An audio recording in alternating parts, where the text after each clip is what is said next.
중국 역사를 살펴보면 황제들 중에 폭군으로 기록된 자들이 있지만 우리나라 연산군을 뛰어넘는 호색과 식인, 잔인한 놀이 등 엽기적인 행동들로 역사에 기록된 황제를 아시나요?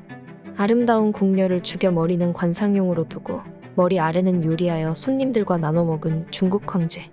막장 아버지와 아들, 석호와 석수의 이야기를 들려드리겠습니다. 석호는 중국 56국 시대의 후조의 제3대 황제로 잔인한 성품과 공포정치로 한획을 그은 인물이죠. 석호는 선왕제 성늑의 조카로 성늑이 병들어 눕자 궁궐을 장악하고 성늑의 병상을 통제하여 국가 권력을 장악했습니다. 이후 성늑이 죽자 실권을 장악한 석호는 성늑의 자손들을 죽이고사 거세하여 대를 끊어버렸죠. 황제 자리에 오른 석호는 새로운 궁궐을 세우고 황하강에 다리를 놓는 등 무리한 토목 공사를 일으켰으며 사치와 향락에 빠져 잔혹한 행동들을 일삼았습니다. 석호는 굉장한 호색가로 예쁜 후궁을 모집하기 위해 백성들에게 혼인 금지령을 내렸습니다. 시집도 보내지 못한 채 자신들의 딸을 빼앗긴 백성들의 원망은 하늘을 찔렀죠. 또한 석호는 엽기적이고 잔혹한 놀이를 즐겼는데요. 다름 아닌 사람들을 풀어놓고 마치 동물을 사냥하듯 칼로 죽이는 것이었습니다. 이러한 놀이는 일상처럼 행해졌고 귀차니즘이 심했던 석호는 국정은 태자인 석수에게 맡겼으나 사형 판결과 집행은 꼭 본인이 했다고 합니다. 사람 죽이는 것을 진정으로 즐겼던 짐승이었던 것이죠.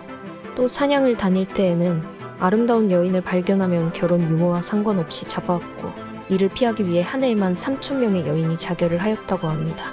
석호는 사람을 죽일 때 여러 가지 방법을 사용하였지만 그중 숯불에 올려놓고 천천히 달구어 살해한 방식이 유명합니다.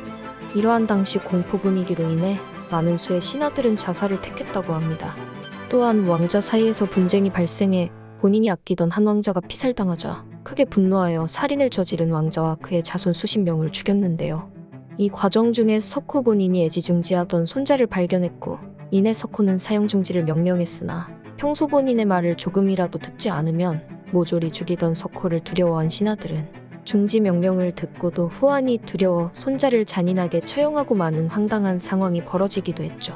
충격에 빠진 석호는 1년 후 병에 걸려 몸져 눕게 되었고 고지어 죽음을 맞이하게 됩니다. 석호가 죽고 난 후 자손들이 연이어 왕위를 계승했으나 석쇠는 제위 33일 만에 형 석준에게 폐위되어 살해되었고 석준은 제위 183일 만에 동생 석감에게 폐위되어 살해당하였으며 석감도 제위 103일 만에 석호의 양자 석민에게 폐위되어 살해되었습니다.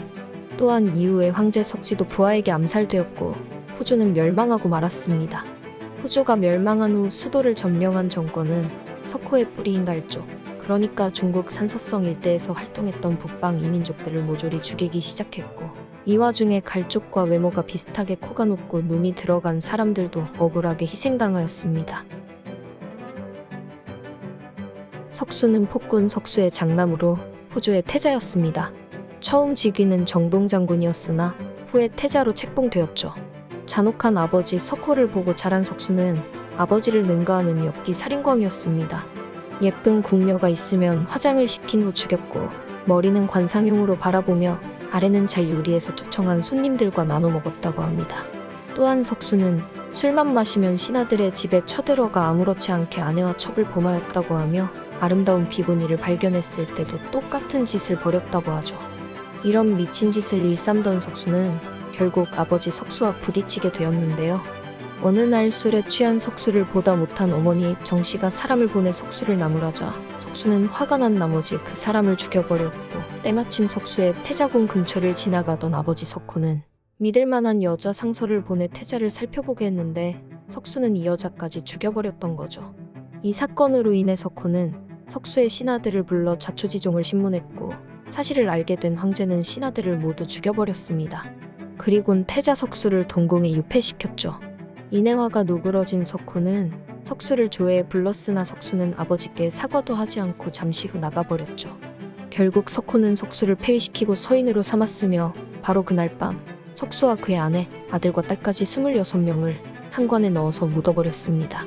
또한 석수의 신하와 따르던 무리 200명까지 같이 죽여버리고 본인의 아내이자 석수의 어머니인 정우를 폐위시켜버렸습니다. 지금 우리의 상식으로는 이해하기 어려운 엽기적이고 잔혹한 행동들이지만 역사서를 살펴보면 당시의 잔인하고 기이한 행동에 대한 기록들은 무수히 많죠. 전쟁을 할 때 소녀들을 끌고 다니며 식량 대용으로 사용했던 기록도 있으니까요. 석호와 석쇠의 역사는 부자 간의 권력 투쟁이라고 생각할 수도 있지만 권력욕과 본능 등 인간이 가진 욕망을 넘어 인간으로서 가져야 할 최소한의 덕과 도리가 무엇인지를 되돌아보게 하는 사건인 것 같습니다.